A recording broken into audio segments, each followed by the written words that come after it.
They say if we'll only avoid any confrontation with the enemy, he'll forget his evil ways.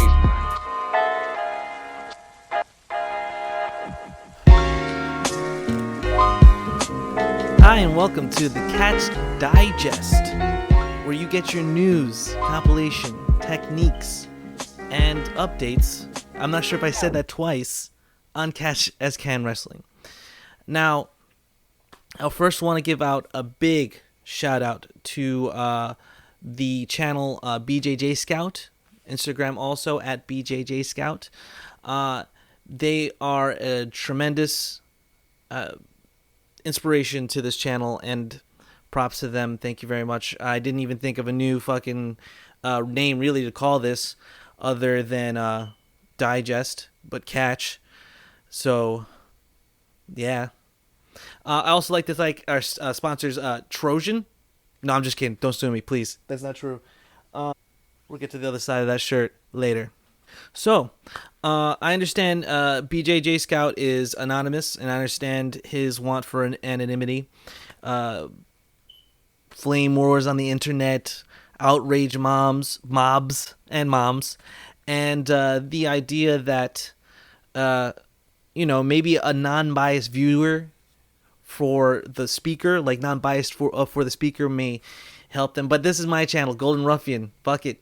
Welcome. I'm Arthur Fantastic, the hotshot. If you're not familiar with me, you should be now. So let me drop the theatrics. Let's get to where we're talking about and the point of this video. Catch Digest. Why now? Why now? Catch Digest. Let me tell you why. Leading up to the ADCC Championship, the holy grail of grappling, we see all the videos mostly done by Flow Grappling. Also, there was also a couple done by Stuart Cooper Films. You see them really working hard on one thing, and that's wrestling. And that's for a reason. Okay? Now, we'll go into that later on in the video. Somebody will really pretty much explain it crystal clear. I think it's Craig Jones. And let's move that to the side for a second. Now, what are we going to talk about? now, even while making this video, in the middle of making this video, Flow Grappling drops a cut of Felipe Pena, and I'm cutting up that video about the wrestling part, and they just do it for me. So you go watch that video after this video. I'm just gonna put a small clip of it that's kind of cool, but you'll get the gist of it. But in the middle, I was doing that, and then I was pretty much compiling all these videos they were doing and just taking out the wrestling parts, because every one of them was just like hitting on wrestling, and boom, that comes out.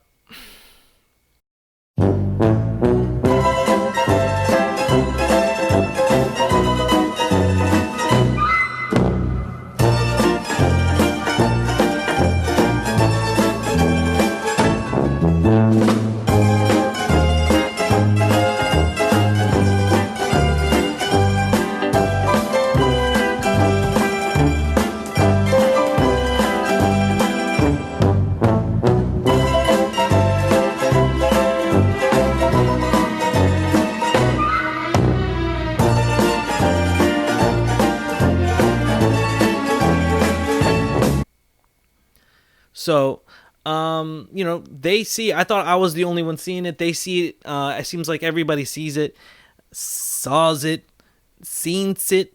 And it's really important to me that I point out as a wrestler, as wanting other wrestlers to know more about grappling. Thank you, Scott Rubox. Thank you, Rubox, for commenting on Facebook. I would like to say that it's very important that we come together and point this out, that it's important. There's a lot of things that go behind catch wrestling to go in about. Folk wrestlers don't even know in high school, or even freestyles, they don't know about catch as can wrestling, which they should. And that's why we're here. And that's the point of this. I think that a lot of the things, the evolutions, a lot of the progression in grappling today at the highest level of, and let me preface the next word by, is it really though? No gi. Is it really no gi? It's just grappling. We'll get into that in a second. we are breaking down old taboos that we were never, like, I'm older than you may think, and when I started training, like, leg locks, and still probably today in a lot of schools, leg locks, you're not allowed to do a leg lock. Everybody's scared of leg locks. Everybody, no one really wrestles. They start from the knees. As a wrestler, that was really weird for me, but I understood. We started wrestling when we were starting wrestling from these when we were brand new. And so I get that. But, you know, at a certain point, you need to be training takedowns. And everybody knows that. Everybody, MMA fighters know. And pretty much the ADCC rules will be explained crystal clear why everybody is working their wrestling. But it's for an overall reason that Crane Jones also, I will credit him to saying these, I didn't say it, these top level grapplers, the guys that are running the fuck the world right now in the grappling world, they're saying it, not me. Not me. I've been saying it, but now I have, okay, look, boom, XYZ, they've all been saying that shit. And we know that, don't we? Now, and I think there's things to be said all over the place about the amateur wrestling world and even professional wrestling. But today, let's just stick to ADCC, which is going on right now and probably will drop as the second day starts of the ADCC World Championships. Let's talk about that, and let's talk about catch wrestling. Why now? Catch wrestling. Hashtag catch digest. At Arthur Fantastic on Instagram. I think that, for instance, let's watch the clip here of Nicky Ryan talking about his grappling and his wrestling, more importantly. We've been focusing a lot more on wrestling. It's awful. I hate it. It's so much harder than jiu-jitsu. Felipe Pena. We just finished the wrestling class, so it's a very tough training, but I think it's very important, not only for me, but especially in no-gi, main events. John Danaher. We're talking about wrestling here. Let's take a look. If you look at footage of ADCC North American trials from, say, 7 years ago, 10 years ago, it looks like a different sport. Mm-hmm. Nowadays, people are coming out, engaging their legs, looking for reactions off that. The integration between jiu-jitsu and wrestling has improved dramatically, and it looks good for the future of the sport. Mm-hmm.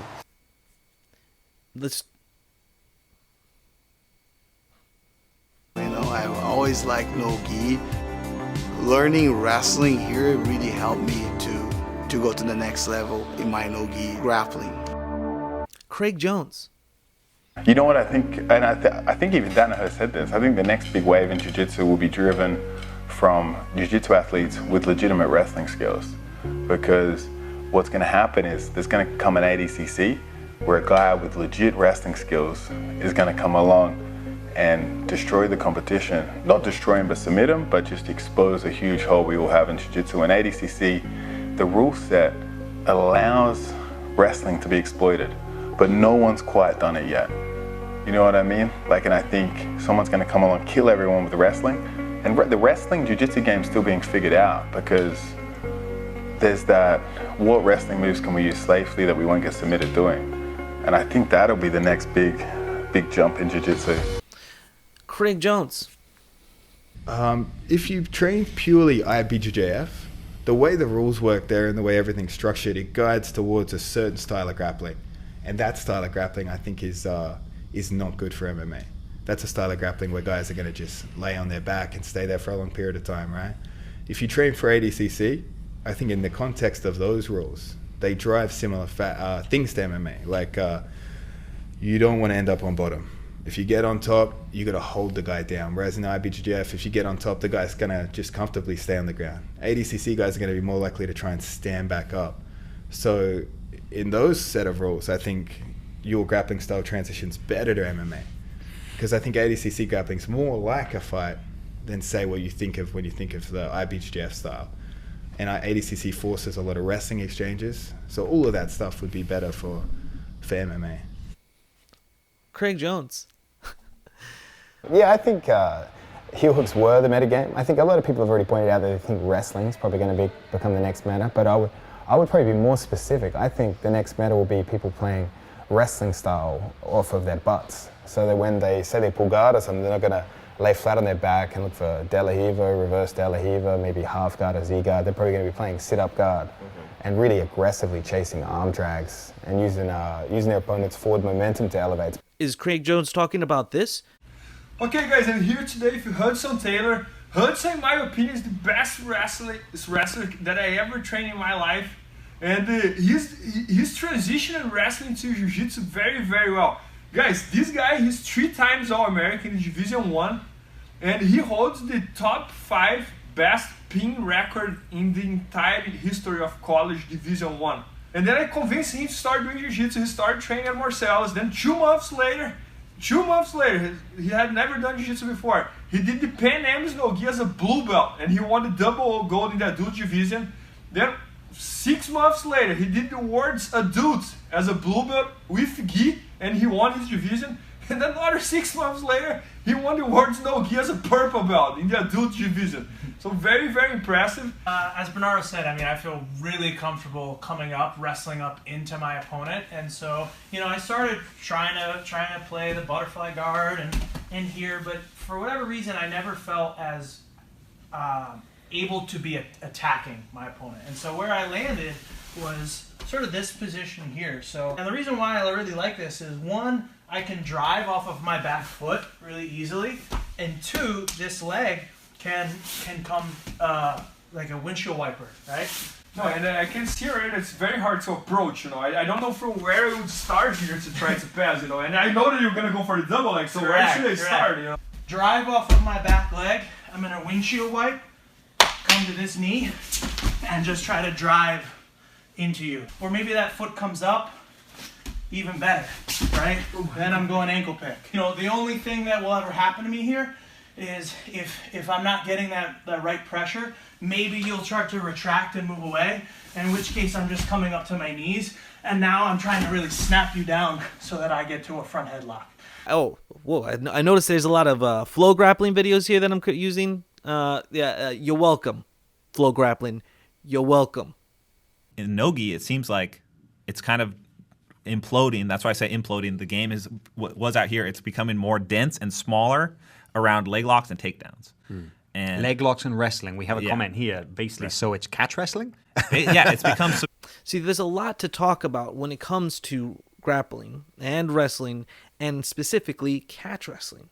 That's something that a lot of people don't understand. I'll be going through it, the history, everything like that, over the course of the next couple of months, and hopefully I'll have it keep going. DDoS does some great stuff on this. There are a whole bunch of channels that do some great things, talking about the many different levels and exchanges that have really shaped jiu-jitsu as it is today. Catch wrestling is what folk wrestling and freestyle wrestling is based on.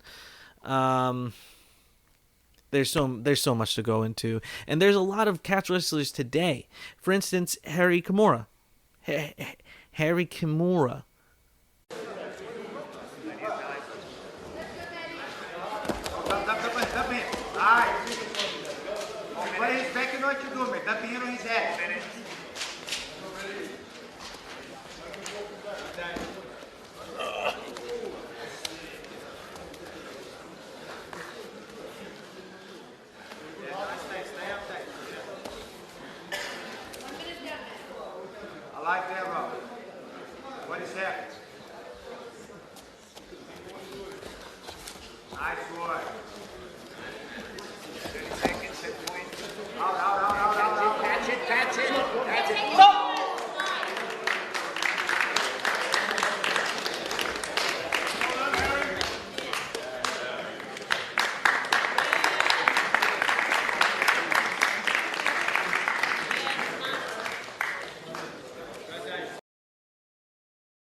And a lot of great MMA fighters, as we know, are wrestlers. So I'm going to leave you with a little bit of John Danaher as he talks about some wrestling, you know, there's just so much video on this sort of thing.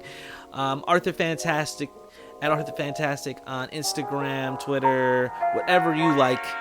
I'm there at Arthur Fantastic. And this is Catch Digest. Subscribe, like, comment, and I will see you. Peace.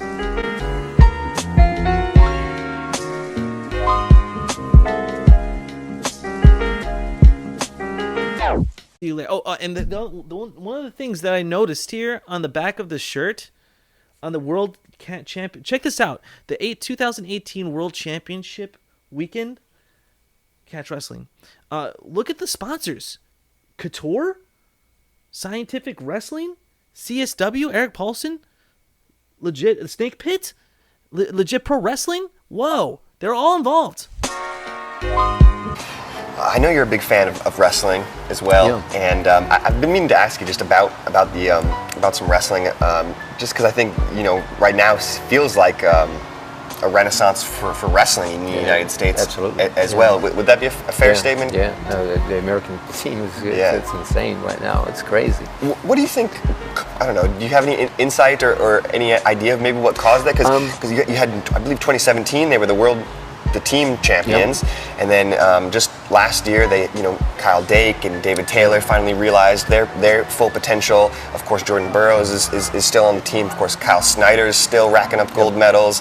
I mean, this is an extremely impressive. Very, very, very impressive. I still think that Eastern European countries have a greater depth in wrestling. Like their number 10 guy is still better than our number 10 guy. Gotcha.